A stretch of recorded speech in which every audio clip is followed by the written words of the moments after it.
Hola a todos, nos encontramos en la Facultad de Medicina de la UANL. El día de hoy vamos a tratar un tema muy importante, la hipercolesterolemia familiar, la cual es un trastorno genético del metabolismo lipídico que provoca niveles anormalmente altos de colesterol LDL o colesterol malo en sangre. Este trastorno afecta tanto a adultos como a niños. Para ello, vayamos con Damaris, quien nos definirá mejor esta enfermedad y cuáles son sus tipos. La hipercolesterolemia familiar incrementa significativamente el riesgo de desarrollar enfermedades cardiovasculares, como infartos de miocardio y accidentes cerebrovasculares, a una edad mucho más temprana que la población en general. Por ejemplo, las mujeres pueden presentar estos problemas antes de los 55 años y los hombres antes de los 60. Este trastorno se transmite de manera autosómica dominante. Esto significa que basta con heredar un solo alelo mutado para desarrollar la enfermedad. Las mutaciones genéticas más comunes que causan la hipercolesterolemia familiar incluyen el receptor de LDL. Esta es la mutación más frecuente que interfiere con la capacidad del cuerpo para eliminar el colesterol de la sangre. La ApoB100, esta afecta la unión de LDL a sus receptores, lo que también contribuye a niveles elevados de colesterol en la circulación. La PCSK9 regula la cantidad de receptores de LDL disponibles en las mutaciones. Este gen puede llevar un exceso de LDL en la sangre. Ahora hablemos de los tipos de hipercolesterolemia familiar. Tenemos la homozigótica. Esta se presenta cuando se heredan dos alelos mutados. De esta forma es mucho más severa y se caracteriza por niveles de colesterol LDL extremadamente altos, con signos clínicos evidentes, como pueden ser los depósitos de colesterol en la piel, tendones y córnea. Por otro lado, la hipercolesterolemia familiar heterozigótica. Esto ocurre cuando solo uno de los alelos presenta la mutación. Los niveles de colesterol LDL son elevados, generalmente superando los 190 miligramos por decilitro, aunque no alcanzan los niveles extremos de la homozigótica. Los signos clínicos son menos frecuentes y los eventos coronarios suelen ocurrir entre los 30 y 50 años.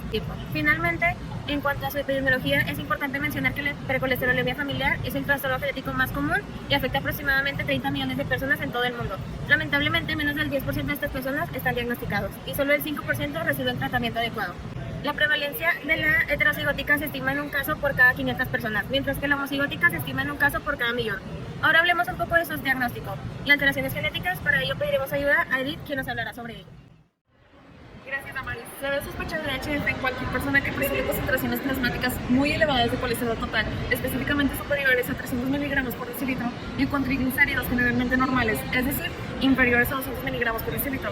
Si hay antecedentes de hipercolesterolemia en la familia, debemos considerar el diagnóstico de HF en niños que presentan colesterol LDL mayor a 135, en al menos 2 ocasiones colesterol total superior a 200 miligramos por decilitro. La forma homozigótica de la HF es mucho más grave. Estas personas suelen tener concentraciones de colesterol extremadamente altas desde el nacimiento, a menudo superiores a 500 miligramos por decilitro y en ocasiones incluso alcanzando 1000 miligramos por decilitro. En cuanto a síntomas, los niños con HF homozigótica pueden presentar síntomas tendinosos, tuberosos y cutáneos antes de los 10 años. Enfermedad cardiovascular, incluyendo infarto de miocardio en la primera década de vida. Ambos padres de un niño con HF homozigótica generalmente deben ser portadores de la forma heterozigótica. La HF es causada por variantes genéticas, principalmente en el cromosoma 19. Los genes relevantes son LDLR. Este gen es responsable del 90% de los casos de HF. El HF homozigótica, ambos alelos tienen la misma mutación. El HF heterozigótica, solo un alelo tiene la mutación. El APOB, entre el 5 y 10% de los pacientes con HF tienen mutaciones en este gen, que se localiza en el brazo corto del cromosoma 2 y está asociado con un incremento en el colesterol LDL. El PCSK9, este gen representa entre el 1 y 3% de los casos de HF. Se encuentra en el cromosoma 1 y codifica una proteína que disminuye la cantidad de receptores LDL4. En LDRAP1, este gen que representa menos del 1% de los casos, también se localiza en el cromosoma 1 y codifica una proteína adaptadora al receptor LDL. Ahora hablemos de sus alteraciones bioquímicas y metabólicas. Para ello, vayamos con Eric. Reanudando el tema, la HF se asocia con varias alteraciones bioquímicas y metabólicas que podemos observar en los análisis de laboratorio. Las principales son niveles elevados de colesterol LDL. Este tipo de colesterol es conocido como malo porque puede llevar a la acumulación en las arterias, aumentando el riesgo de enfermedades cardiovasculares. Niveles bajos de colesterol HDL. Un nivel bajo de HDL aumenta el riesgo cardiovascular. Incremento en la relación LDL-HDL. Una relación alta entre LDL y HDL indica un mayor riesgo de aterosclerosis. Aumento en los niveles de apolipoproteína B. Esta proteína está asociada con el colesterol LDL y su incremento se relaciona con un mayor riesgo cardiovascular. En cuanto a las alteraciones metabólicas, se entiende que estas pueden llevar a complicaciones como el defecto de la función del receptor de LDL y esto impide la absorción adecuada del colesterol en el hígado. El aumento en la producción de colesterol en el hígado contribuye a la formación de placas en las arterias con la disminución en la eliminación del colesterol a través de la bilis. Esto puede causar cálculos biliares, alteraciones en la función de proteínas lipasas. Estas enzimas son cruciales para el metabolismo de los triglicéridos. Las alteraciones mencionadas pueden llevar a diferentes riesgos, tales como aterosclerosis, acumulación en la placa de las arterias, lo que puede restringir el flujo sanguíneo, mayor riesgo de enfermedades cardiovasculares, especialmente en personas con antecedentes familiares o condiciones como diabetes, complicaciones severas como infartos del miocardio o accidentes cerebrovasculares.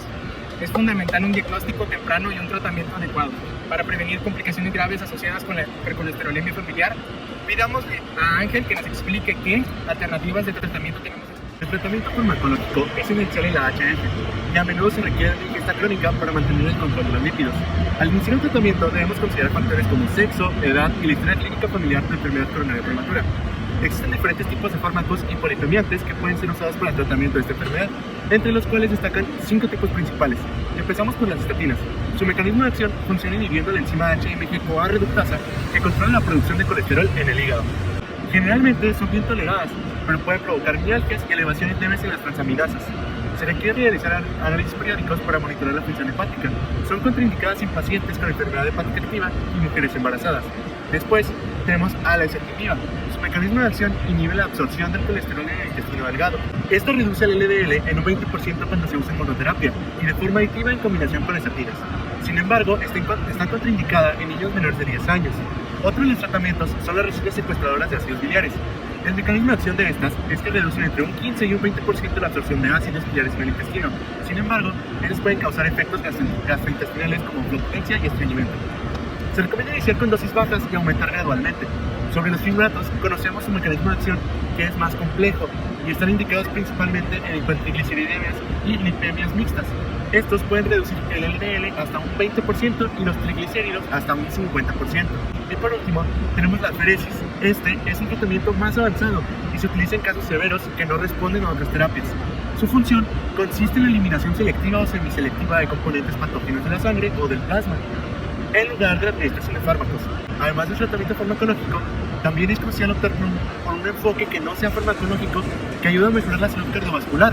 En algunas recomendaciones que tenemos son: no fumar, pues el tabaquismo aumenta significativamente el riesgo cardiovascular; ejercicio regular, al menos 150 minutos de actividad moderada a la semana; el control de la hipertensión, y esto puede ir reduciendo la ingesta de sal y siguiendo una dieta saludable.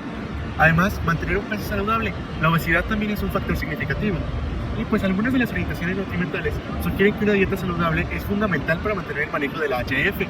¿Pero qué calidad de vida nos tendrá el paciente? Vamos con él para que nos hable un poco de este. La expectativa de vida en personas con hipercolesterolemia familiar puede variar considerablemente. Uno de los factores más determinantes es cómo se sigue el tratamiento y las recomendaciones del médico.